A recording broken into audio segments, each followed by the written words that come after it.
नमस्कार मित्रों, स्वागत है आप सभी का। आज का वीडियो रहेगा हमारा रीट एग्ज़ाम 2018 लेवल 2 एसएसटी में पूछे गए क्वेश्चन से संबंधित। हम जानेंगे कि 2018 में जो रीट का एसएसटी का पेपर था उसमें किस तरह के क्वेश्चंस पूछे गए थे। तो आइए शुरुआत करते हैं। पहला क्वेश्चन है, भारत के संविधान की प्रस्तावना में हम भारत के लोग से क्या तात्पर्य है। ऑप्शंस आपके सामने हैं। हम भारत के लोग से क्या तात्पर्य है जो उल्लेखित है भारत के संविधान की प्रस्तावना में। तो राइट आंसर होगा संप्रभुता भारत के लोगों में निहित है। ठीक है, पहला क्वेश्चन, संप्रभुता भारत के लोगों में निहित है। प्रस्तावना का प्रारंभ हम भारत के लोग शब्दावली से किया गया है। ठीक है, नेक्स्ट 2 नंबर क्वेश्चन, भारत के संविधान के किस अनुच्छेद के अंतर्गत अस्पृश्यता को समाप्त किया गया है। कौन सा अनुच्छेद है भारत के संविधान का जिसमें अस्पृश्यता को समाप्त किया गया है। जल्दी से दीजिए राइट आंसर।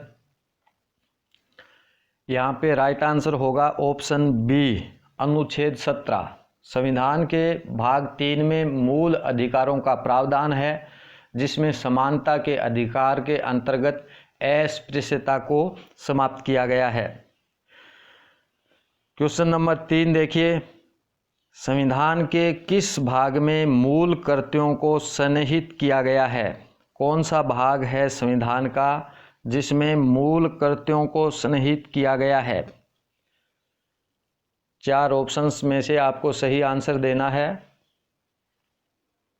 तो राइट आंसर होगा ऑप्शन सी, 42वें संविधान संशोधन अधिनियम 1976 के माध्यम से संविधान में एक नए भाग 4A को जोड़ा गया और इस नए भाग में केवल एक अनुच्छेद था और वह अनुच्छेद था 51A। इसमें पहली बार नागरिकों के 10 मूल कर्तव्यों का विशेष उल्लेख किया गया है। वर्तमान में मूल कर्तव्यों की संख्या है 11। ठीक है, और 11वां मूल कर्तव्य शिक्षा के अधिकार से संबंधित है। क्वेश्चन नंबर 4 देखिए, भारतीय संविधान का अनुच्छेद 25 संबंधित है। ऑप्शंस आपके सामने हैं।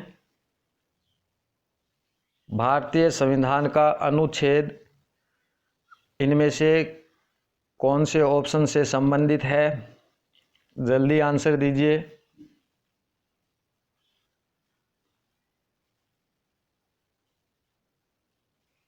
तो यहाँ पे आपका राइट आंसर होगा ऑप्शन ए, अंतःकरण की स्वतंत्रता तथा किसी भी धर्म के पालन, अभ्यास और प्रचार की स्वतंत्रता। ठीक है, नेक्स्ट क्वेश्चन देखिए। क्वेश्चन नंबर 5, निम्न में से सामाजिक न्याय से संबंधित संवैधानिक प्रावधान नहीं है। सामाजिक न्याय से संबंधित इनमें से कौन सा संवैधानिक प्रावधान नहीं है।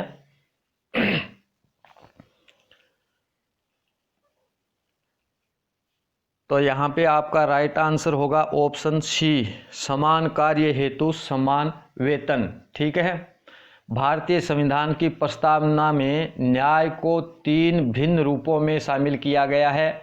सामाजिक न्याय, आर्थिक एवं राजनीतिक। ठीक है, सामाजिक, आर्थिक एवं राजनीतिक न्याय। क्वेश्चन नंबर 6, लोकसभा की कार्यवाही के संचालन के लिए आवश्यक गणपूर्ति क्या है।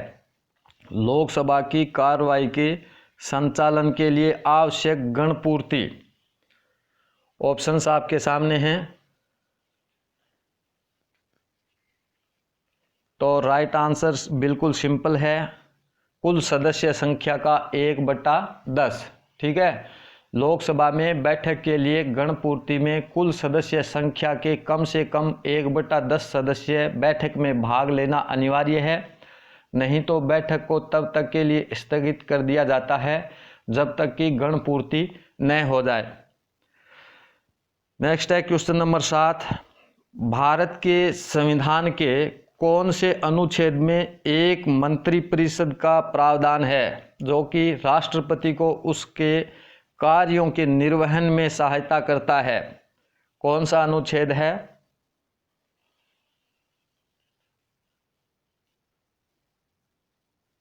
तो राइट आंसर होगा ऑप्शन 74। ठीक है, अनुच्छेद 74 ऑप्शन ए राइट आंसर होगा। भारत के संविधान में अनुच्छेद 74 के अंतर्गत राष्ट्रपति को सहायता और सलाह देने के लिए एक मंत्रिपरिषद उत्तरदायी है। नेक्स्ट है 8 नंबर क्वेश्चन, राज्य चुनाव आयुक्त को कौन नियुक्त करता है? राज्य चुनाव आयुक्त को नियुक्ति कौन देता है, कौन नियुक्त करता है? 8 का राइट आंसर तो ऑप्शन सी होगा, संबंधित राज्य का राज्यपाल। ठीक है, संबंधित राज्य का राज्यपाल।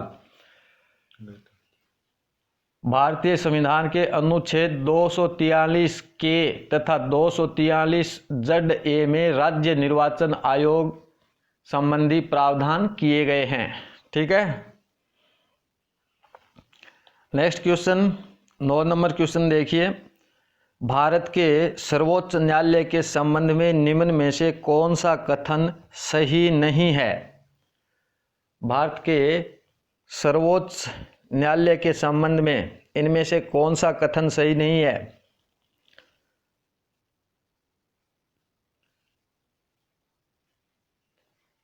राइट आंसर दीजिए।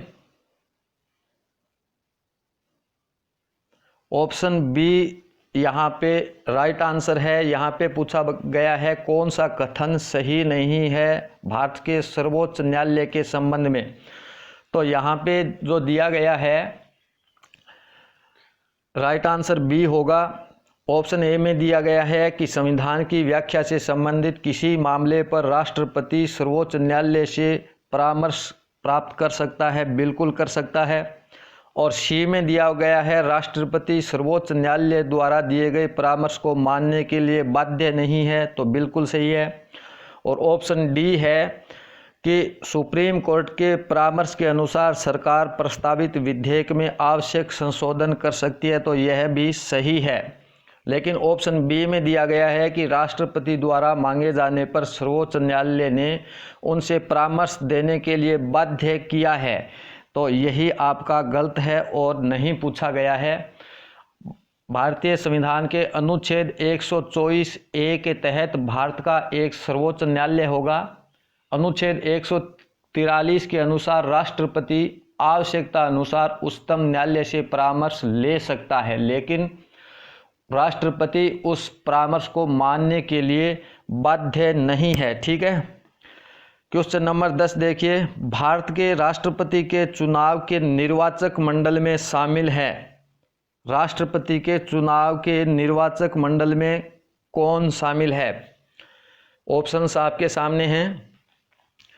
राइट आंसर डी होगा, भारत की संसद और राज्य की विधानसभाओं और दिल्ली और पुदुचेरी के संघ शासित प्रदेशों के केवल निर्वाचित सदस्य भारत के राष्ट्रपति के चुनाव के निर्वाचक मंडल में शामिल होते हैं। ठीक है, अनुच्छेद 54 के अनुसार राष्ट्रपति का चुनाव अप्रत्यक्ष रूप से अप्रत्यक्ष रूप से किया जाता है। इसमें संसद के दोनों सदनों लोकसभा एवं राज्यसभा के केवल निर्वाचित सदस्य और राज्य विधानसभाओं तथा 17वें संवैधानिक संशोधन 1992 के अनुसार संघीय क्षेत्र की जो विधानसभा होती है उन विधानसभाओं के निर्वाचित सदस्य जो हैं वो सम्मिलित होते हैं।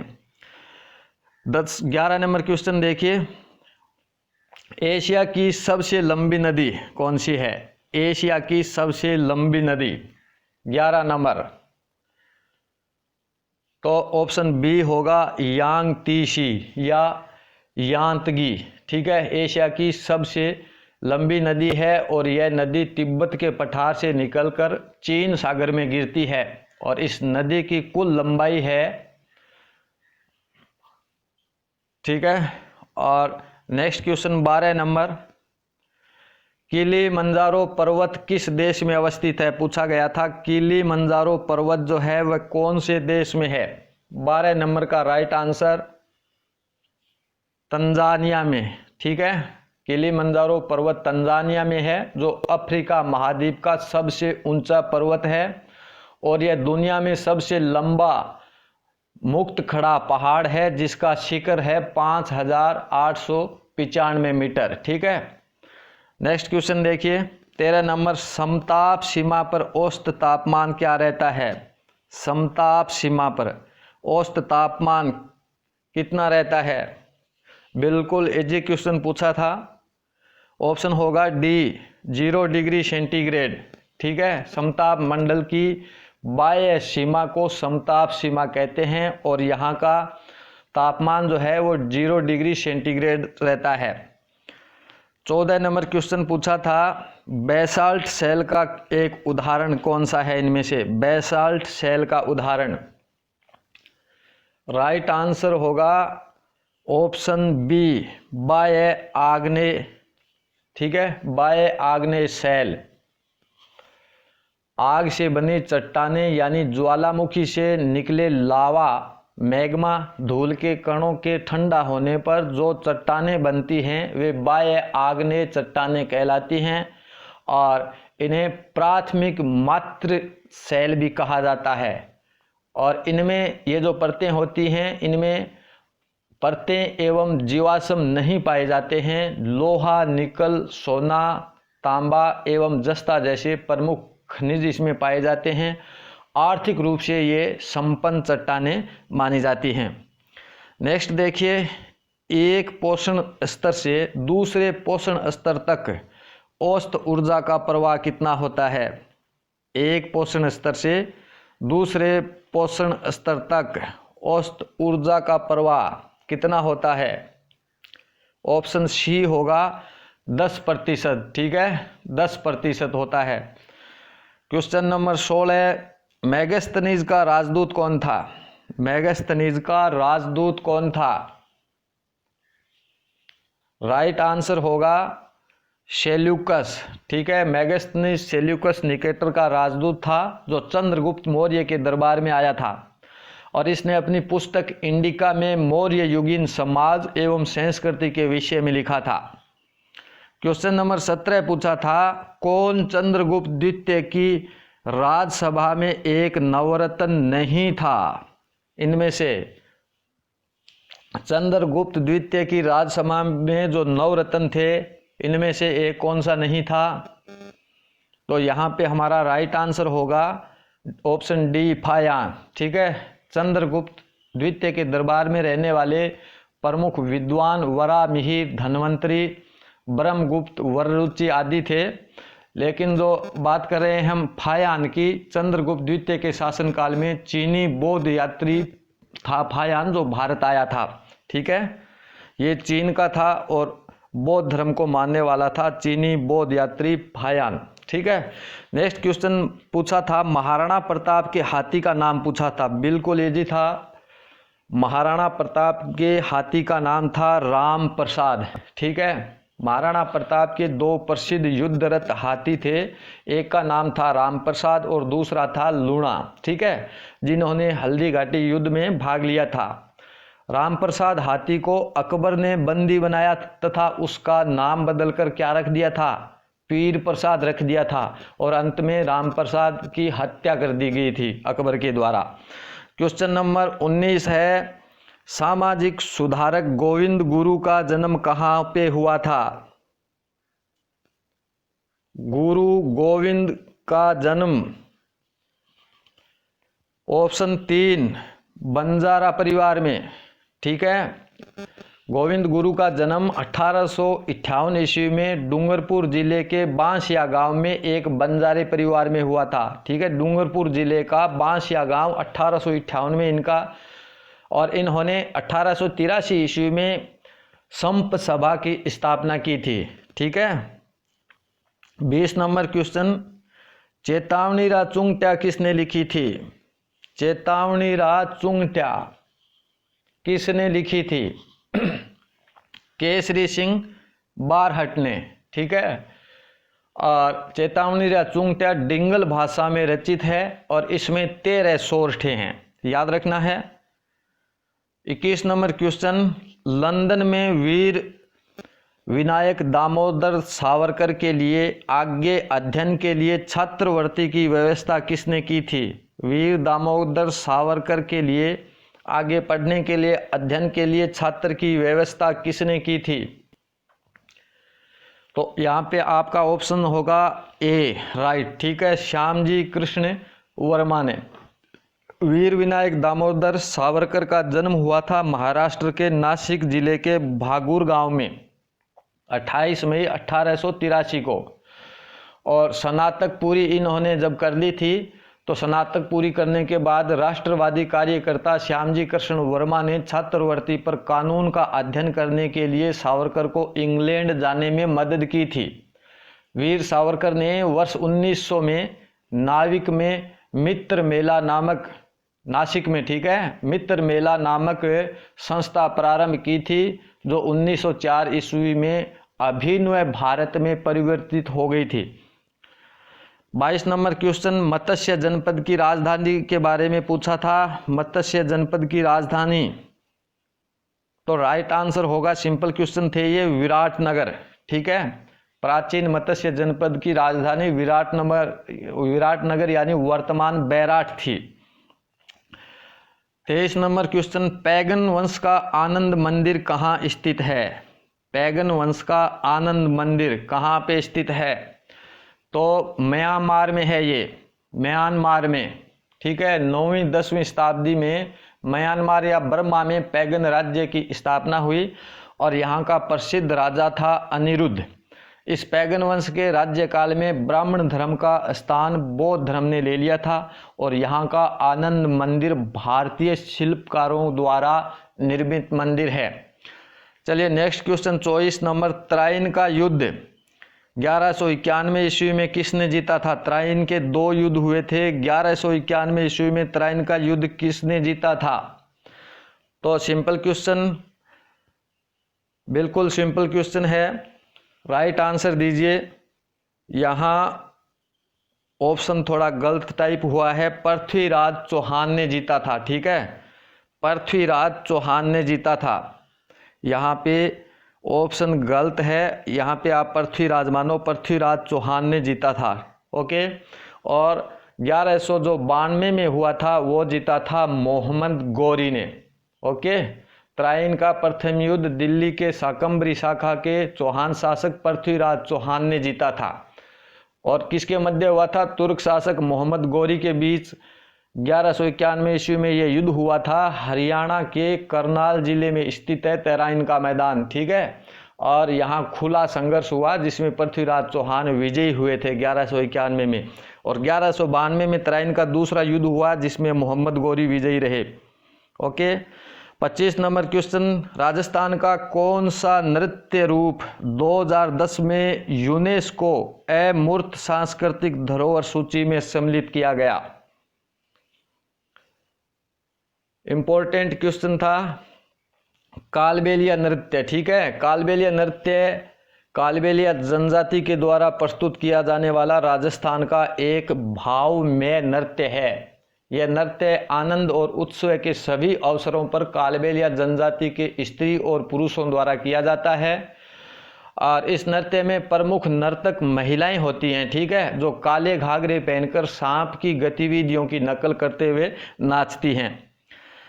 क्वेश्चन नंबर 26, संत मीराबाई के पति का नाम, संत मीराबाई के पति का क्या नाम था? तो सिंपल क्वेश्चन था, भोजराज, ठीक है। भोजराज राणा संग्राम सिंह के ज्येष्ठ पुत्र थे, राणा सांगा के ज्येष्ठ पुत्र थे ये। और इनका विवाह राव रतन सिंह की पुत्री थी जो मीराबाई, इनके साथ संपन्न हुआ था। और मीराबाई के दादा का नाम राव दूधा था, ठीक है। और वैष्णव धर्म को ये मानते थे। मीराबाई को संत शिरोमणि कहा गया है। और इनका मीराबाई का जन्म हुआ था 1498 में, ठीक है, 1498 में मीराबाई का जन्म हुआ था। क्वेश्चन नंबर 27, चित्र कला की शैली बनी ठनी संबंधित है। बनी ठनी शैली इंपॉर्टेंट और सिंपल क्वेश्चन था। नागरीदास। ठीक है, बनी ठनी चित्र शैली का उद्भव महाराजा सावंत सिंह या नागरीदास के काल में हुआ था और बनी ठनी चित्रकारी मोर ध्वज निहालचंद द्वारा बनाई गई थी और बनी ठनी को एरिक डिकिंसन ने भारत की मोनालिसा कहा था। ठीक है, भारत की मोनालिसा कहा था इस बनी ठनी चित्र शैली को किसने? एरिन डिकिंसन ने। चलिए 28 नंबर क्वेश्चन, चूरू जिले के ददरेवा ग्राम का किससे संबंधित है? चूरू जिले का ददरेवा ग्राम संबंधित है बाबूजी, गोगाजी, हरबूजी या देवनारायण जी से? बिल्कुल सिंपल, बिल्कुल इंपॉर्टेंट क्वेश्चन, गोगाजी से। ठीक है, मारवाड़ के पंच पीरों में प्रमुख गोगाजी जो हैं, इनका जन्म हुआ विक्रम संवत 1003 ईस्वी में चूरू जिले के ददरेवा गांव में। ठीक है, और महमूद गजनवी के खिलाफ गोगाजी ने युद्ध किया था और युद्ध करने वाले ये पहले लोक देवता थे। ओके, गोगाजी की स्मृति में भाद्रपद कृष्ण नवमी को गोगा मेड़ी नोहर में गोगाजी का मेला भरता है। क्वेश्चन नंबर 29, खेजड़ली आंदोलन में अपने जीवन का बलिदान किसने दिया था? खेजड़ली आंदोलन में अपने जीवन का बलिदान देने वाली इनमें से कौन थी? राइट आंसर होगा अमृता देवी। ठीक है, अमृता देवी।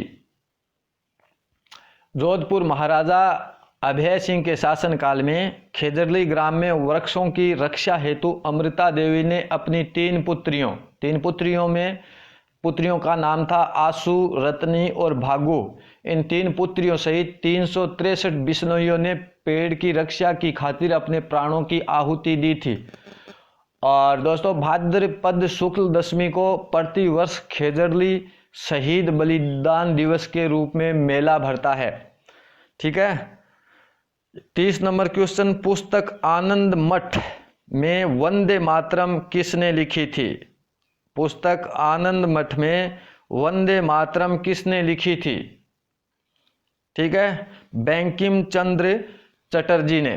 वंदे मातरम 1872 और 1875 के बीच बंगाली लेखक बंकिम चंद्र चटर्जी द्वारा लिखित एक कविता है और इस कविता को बंगाली भाषा के उपन्यास आनंद मठ में लिखा गया है। क्वेश्चन नंबर 31, और इसमें बोनस दिया गया था। ठीक है, इसे छोड़ दिया आप। क्वेश्चन नंबर 31 में राष्ट्रीय राजमार्ग संख्या 15 द्वारा नहीं जुड़ा है, इसमें बोनस अंक दिया गया था। ठीक है, वर्तमान में इसका नाम 68 है। ठीक है, राष्ट्रीय राजमार्ग 68 है। ये जो राजस्थान राज्य में सबसे लंबा राष्ट्रीय राजमार्ग है, जिसकी लंबाई है 845 किलोमीटर। पर इसको छोड़िए आप, ये क्वेश्चन बोनस अंक दिया गया था इसमें। क्वेश्चन नंबर 32, निम्नलिखित में से राजस्थान में मीठे पानी की सबसे बड़ी झील जो मानव निर्मित झील है कौन सी है? राजस्थान में मीठे पानी की सबसे बड़ी मानव निर्मित झील के बारे में पूछा था। ऑप्शन बी सही होगा, जैसमंद झील। ठीक है, जैसमंद झील सन 1685 से 1691 की अवधि में महाराणा जयसिंह द्वारा जैसमंद झील का निर्माण किया गया था, गोमती नदी पर बांध बनाकर। ठीक है, और ये मीठे पानी की विश्व की दूसरी सबसे बड़ी कृत्रिम झील है एवं इस झील में 7 टापू भी हैं। ठीक है, 7 टापू हैं इसमें। क्वेश्चन नंबर 33, विष्णु के भक्त क्या कहलाते हैं? विष्णु के भक्त क्या कहलाते हैं? तो अलवार कहलाते हैं विष्णु के भक्त और शिव के भक्त कहलाते हैं नैनार। ठीक है, नैनार जो हैं वो शिव के भक्त होते हैं, विष्णु के भक्त को कहते हैं अलवार। दक्षिणी भारत में मध्यकाल में भक्ति आंदोलन के दौरान शैव संप्रदाय के वैष्णव संप्रदायों का विकास हुआ था। ठीक है, और शैव अनुयायी जो होते हैं इनको नैनार तथा विष्णु भक्तों को क्या कहते हैं? अलवार। क्वेश्चन नंबर 34, निम्नांकित में से किस स्रोत में प्राचीन भारत के 16 महाजनपदों का उल्लेख है? कौन सा स्रोत है जिसमें प्राचीन भारत के 16 महाजनपदों का उल्लेख है? तो राइट आंसर होगा अंगुत्तर निकाय। ठीक है, बौद्ध ग्रंथ अंगुत्तर निकाय के अनुसार महात्मा बुद्ध के जन्म से पूर्व 6वीं शताब्दी ईस्वी पूर्व में भारत के 16 महाजनपदों का उल्लेख है। ठीक है, और इसके जो अनुवादक हैं वो हैं Bhadant Kausalyayan. Okay, question number 35 देखिए, रावी नदी का प्राचीन नाम क्या था? रावी नदी का प्राचीन नाम, इंपॉर्टेंट क्वेश्चन है, परुषणी यहाँ पे आपका राइट आंसर होगा। रावी नदी का उद्गम स्थल है कांगड़ा जिले में, हिमाचल के रोहतांग दर्रे से इसका उद्गम होता है और इसकी कुल लंबाई है 725 किलोमीटर। ठीक है, और रावी नदी का प्राचीन नाम परुषणी नदी था। क्वेश्चन नंबर 36, सूरसेन जनपद की राजधानी थी। सूरसेन जनपद की राजधानी कौन सी थी? तो राइट आंसर होगा आपका मथुरा। ओके, सूरसेन महाजनपद उत्तरी भारत का प्रसिद्ध जनपद था जिसकी राजधानी थी मथुरा। 37 नंबर क्वेश्चन, राज्य राजस्थान अपने परिपूर्ण रूप में किस तिथि को सामने आया? राजस्थान राज्य जो है वो अपने परिपूर्ण रूप में किस तिथि को सामने आया? तो ठीक है, सभी के जबान पर रहता है 1 नवंबर 1956 को। ठीक है, स्वतंत्रता प्राप्ति के समय राजस्थान में हम पढ़ते हैं 19 रियासतें तथा 3 ठिकाने और 1 केंद्र शासित प्रदेश था, और इसका एकीकरण 18 मार्च 1948 से प्रारंभ होकर 1 नवंबर 1956 तक 7 चरणों में पूरा हुआ था। और इस एकीकरण के 8 वर्ष 7 माह और 14 दिन का एकीकरण में समय लगा था। राजस्थान के एकीकरण की जिम्मेदारी ली थी सरदार वल्लभ भाई पटेल एवं वीपी मेनन को, इसकी जिम्मेदारी दी गई थी। ठीक है, तो राजस्थान का एकीकरण का जो 7वां चरण था 1 नवंबर 1956 को, तब यह राजस्थान अपने परिपूर्ण रूप से सामने आया था। क्वेश्चन नंबर 38, सामाजिक अध्ययन का शिक्षण, अब शिक्षण विधियों से है, सामाजिक अध्ययन का शिक्षण किया जाता है माध्यमिक स्तर पर, उच्च माध्यमिक स्तर पर, स्नातक स्तर पर या फिर सभी स्तरों पर? माध्यमिक स्तर पर। ठीक है, ऑप्शन ए माध्यमिक स्तर पर। प्राथमिक स्तर कक्षा 1 से 5 तक पर्यावरण अध्ययन तथा उच्च प्राथमिक कक्षा 6 से 8 तक व माध्यमिक स्तर कक्षा 9 से 10 तक सामाजिक विज्ञान विषय का अध्ययन किया जाता है। ठीक है, क्वेश्चन नंबर 39, शिक्षा में उद्देश्यों का वर्गीकरण दिया गया है। शिक्षा में उद्देश्यों का वर्गीकरण दिया गया है किसके द्वारा? किसके द्वारा दिया गया है? B.S. ब्लूम के द्वारा। ऑप्शन सी आपका राइट आंसर होगा। ठीक है, और B.S. ब्लूम द्वारा निर्धारित शिक्षा के उद्देश्यों को 3 स्तरों में बांटा गया है। कौन कौन से हैं 3 स्तर? ज्ञान आधारित, कौशल आधारित और प्रभाव आधारित। 40 नंबर क्वेश्चन, पाठ्यक्रम के क्षेत्र में शामिल है विद्यालय की आंतरिक क्रियाएं, विद्यालय की बाह्य क्रियाएं या फिर उपरोक्त दोनों या फिर इनमें से कोई नहीं। तो पाठ्यक्रम में जो है शामिल क्षेत्र ऑप्शन सी होगा, विद्यालय की आंतरिक और बाह्य दोनों ही क्रियाएं शामिल है। ठीक है, क्वेश्चन नंबर 41, सामाजिक अध्ययन की पाठ्य पुस्तक अनुरूप होनी चाहिए। किसके अनुरूप होनी चाहिए सामाजिक अध्ययन की पाठ्य पुस्तक? लेखक, विद्यार्थी, शिक्षक या सरकार के? तो विद्यार्थी के अनुरूप होनी चाहिए सामाजिक अध्ययन की पाठ्य पुस्तक। 42 नंबर क्वेश्चन, सामाजिक अध्ययन की अध्यापिका कक्षा में चुनाव की क्रमिक प्रक्रिया बता रही है, वह जिस प्रविधि का प्रयोग कर रही है वह कौन सी प्रविधि होगी? एक सामाजिक अध्ययन की अध्यापिका है और कक्षा में चुनाव की क्रमिक प्रक्रिया बच्चों को बता रही है, तो वह जिस प्रविधि का प्रयोग करेगी, जिस प्रविधि का प्रयोग वो कर रही है वो प्रविधि है कथन प्रविधि। ठीक है, ओके, क्योंकि वह क्रम से चुनाव प्रक्रिया के एक एक चरण का कथन कर रही है। क्वेश्चन नंबर 43 देखिए, सामाजिक अध्ययन के शिक्षक को बल देना चाहिए। सामाजिक अध्ययन के शिक्षक को बल देना चाहिए विषय से संबंधित सूचना देने पर, या विद्यार्थियों की सामाजिक मुद्दों के प्रति चिंतन शक्ति के विकास पर, या विद्यार्थियों को परीक्षा के लिए तैयार करने पर, या फिर विद्यार्थियों को भाषा विकास पर सामाजिक अध्ययन के शिक्षक को बल देना चाहिए। विद्यार्थियों की सामाजिक मुद्दों के प्रति चिंतन शक्ति के विकास पर। ठीक है, नेक्स्ट क्वेश्चन 44 नंबर, सामाजिक अध्ययन शिक्षण में ऐतिहासिक स्थलों का भ्रमण उपयोगी है, क्यों? किस लिए है सामाजिक अध्ययन शिक्षण में ऐतिहासिक स्थलों का भ्रमण उपयोगी? तो यहाँ पे आपका राइट आंसर होगा विषय के प्रति रुचि उत्पन्न करने में, प्रत्यक्ष सूचना प्रदान करने में और विषय वस्तु की बेहतर समझ में। इन तीनों ही जो ऑप्शन हैं तीनों सही हैं, तो उपरोक्त सही आपका सही होगा, क्योंकि सामाजिक अध्ययन शिक्षण में ऐतिहासिक स्थलों का भ्रमण बहुत ही महत्वपूर्ण है, क्योंकि इससे छात्रों में विषय के प्रति रुचि उत्पन्न होती है एवं विषय वस्तु को बेहतर रूप में समझने में आसानी होती है तथा प्रत्यक्ष रूप से आत्मविश्वास भी उत्पन्न होता है। 45 नंबर क्वेश्चन, ब्लूम की पाठ योजना किस पर आधारित है? उद्देश्यों पर, विषय वस्तु पर, प्रस्तुतिकरण पर, या इन सभी पर?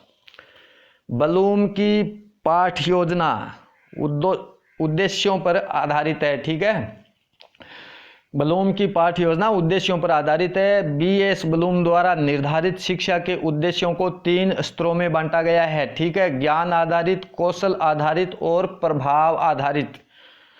क्वेश्चन नंबर 46 देखिए, प्रायोजना एक उद्देश्यपूर्ण कार्य है। प्रायोजना एक उद्देश्यपूर्ण कार्य है जो संलग्नता के साथ सामाजिक वातावरण में किया जाता है। ये कथन किसका है?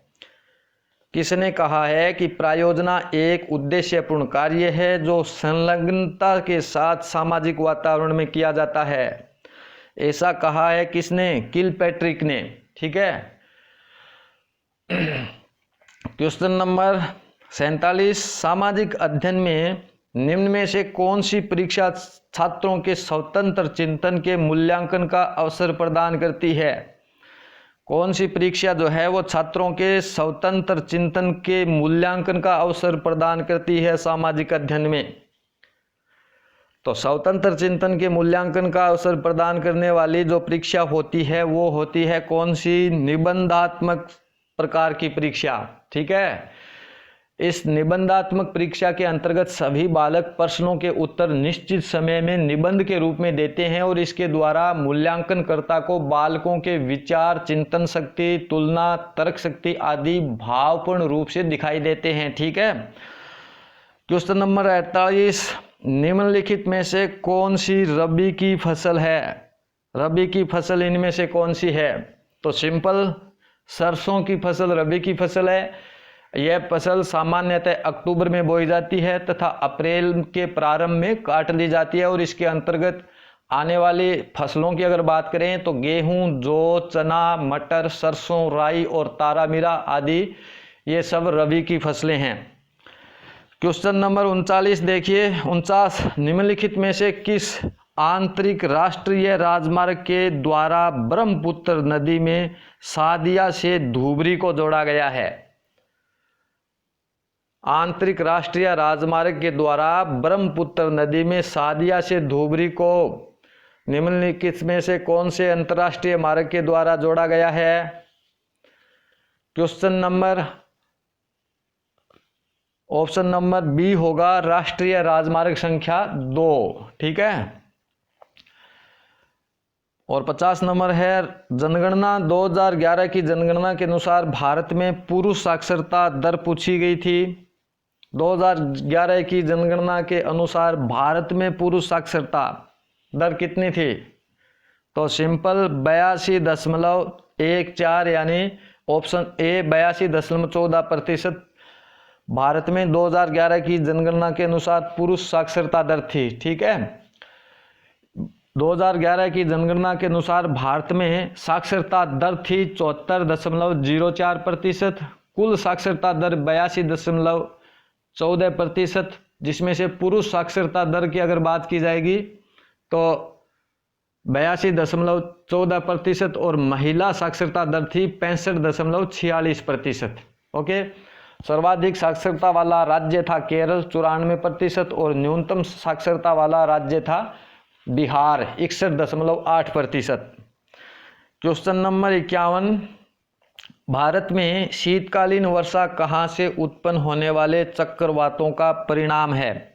शीतकालीन वर्षा कहाँ से उत्पन्न होने वाले चक्रवातों का परिणाम है?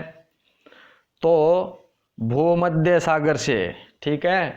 उत्तरी भारत के मैदानी भागों में शीत ऋतु में वर्षा पश्चिमी विक्षोभ या जेट स्ट्रीम के कारण होती है। शीत ऋतु में भूमध्य सागर से उठे चक्रवातों या पश्चिमी विक्षोभों से होने वाली वर्षा मावठ कहलाती है। Okay. Question number 52, Sindhu Ganga के मैदान में जहां से आंतरिक प्रवाह पुनः प्रकट होती है स्थानीय रूप से जानी जाती है। सिंधु गंगा के मैदान में जहां से आंतरिक प्रवाह पुनः प्रकट होती है स्थानीय रूप से जानी जाती है तराई प्रदेश के रूप में। ठीक है। सिंधु गंगा के मैदान जहां से आंतरिक प्रवाह पुनः प्रकट होता है तराई प्रदेश के नाम से जाना जाता है। तराई का निर्माण भाबर के दक्षिण में हुआ है जहां महीन प्रकार के बारीक कंकड़ पत्थर रेत व चिकनी मिट्टी का जमाव होता है, तराई प्रदेश कहलाता है। ओके। 53, आधुनिक औद्योगिकरण के सूत्रपात का श्रेय निम्नलिखित में से किस ऊर्जा संसाधन को जाता है? आधुनिक औद्योगिकरण के सूत्रपात का श्रेय इनमें से किस ऊर्जा संसाधन को जाता है? ऑप्शन होगा सी राइट, कोयला को। ठीक है। किसी भी उद्योग के संचालन हेतु ऊर्जा का एक मूलभूत जो आवश्यकता है तथा भारत में ऊर्जा के मुख्य स्रोत के रूप में कोयला आधारित ऊर्जा सर्वाधिक है, अतः आधुनिक औद्योगिकरण के सूत्रपात का श्रेय जाता है कोयला को। वीडियो लंबा तो हो रहा है पर 6 क्वेश्चन हो रहे हैं। देखिए, टिकाऊ दीर्घकालीन सतत कृषि हेतु निम्नलिखित में से भारत के किस राज्य ने रासायनिक उर्वरक के उपयोग को निषिद्ध कर दिया? टिकाऊ या दीर्घकालीन सतत कृषि हेतु इनमें से भारत के किस राज्य ने रासायनिक उर्वरक के उपयोग को निषिद्ध किया था? ठीक है। कौन से राज्य ने जैविक खेती को अपनाया है और रासायनिक उर्वरकों का उपयोग बंद किया है? सिंपल है, बार बार पढ़ते हैं। सिक्किम ने वर्ष 2016 में भारत का सिक्किम पहला राज्य था जिसने पूर्ण जैविक राज्य अपने आप को घोषित किया। सिक्किम को जैविक राज्य का दर्जा अपनी लगभग 75,000 हेक्टेयर कृषि भूमि पर जैविक प्रथाओं एवं जैविक कृषि पद्धतियों को अपनाने से प्राप्त हुआ। ठीक है। 55 नंबर क्वेश्चन, निम्नलिखित में से किस लोहा इस्पात संयंत्र की स्थापना ब्रिटेन के तकनीकी सहयोग से हुई? कौन सा लौह इस्पात संयंत्र है जिसकी स्थापना ब्रिटेन के तकनीकी सहयोग से हुई? तो राइट आंसर होगा ऑप्शन बी, दुर्गापुर इस्पात संयंत्र। ठीक है, दुर्गापुर इस्पात संयंत्र।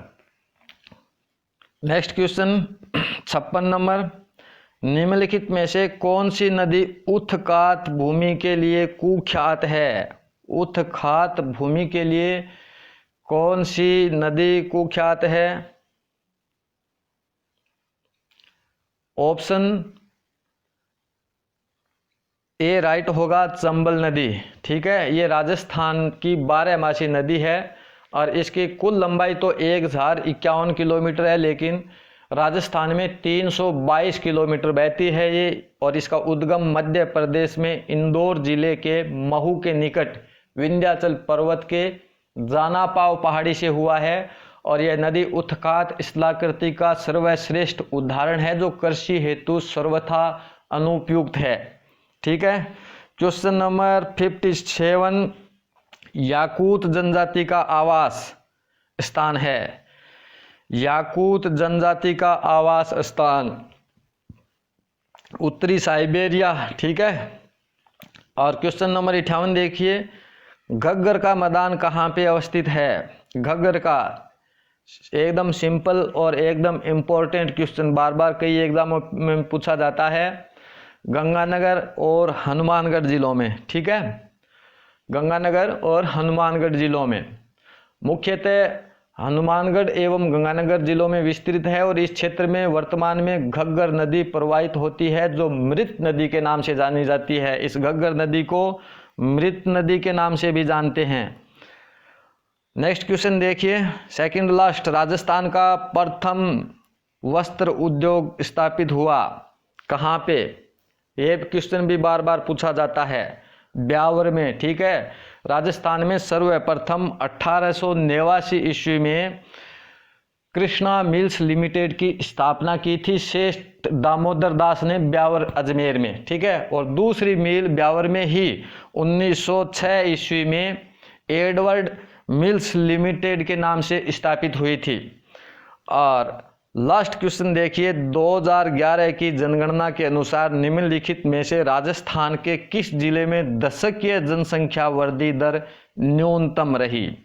ठीक है, तो राजस्थान के गंगानगर जिले में 2011 की जनगणना के अनुसार दशकीय जनसंख्या वृद्धि न्यूनतम रही थी। ठीक है, यहाँ पे बात करें 2011 की जनगणना के अनुसार सर्वाधिक जनसंख्या वृद्धि वाले जिलों की, तो सबसे अधिक रही थी बाड़मेर में 32.5%, और दूसरा स्थान था जैसलमेर 31.8%, तीसरे स्थान पे जोधपुर 27.7%, चौथा बांसवाड़ा 26.5% रही।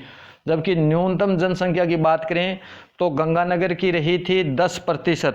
ठीक है, गंगानगर की 10% रही थी, और इसके बाद में झुंझुनू की रही थी 11.7%, और पाली की 11.9% और बूंदी की 15.4%। तो धन्यवाद मेरे मित्रों, आप सभी को बहुत बहुत धन्यवाद। जल्द ही मिलेंगे अगले मॉडल टेस्ट पेपर के साथ, तब तक के लिए नमस्कार।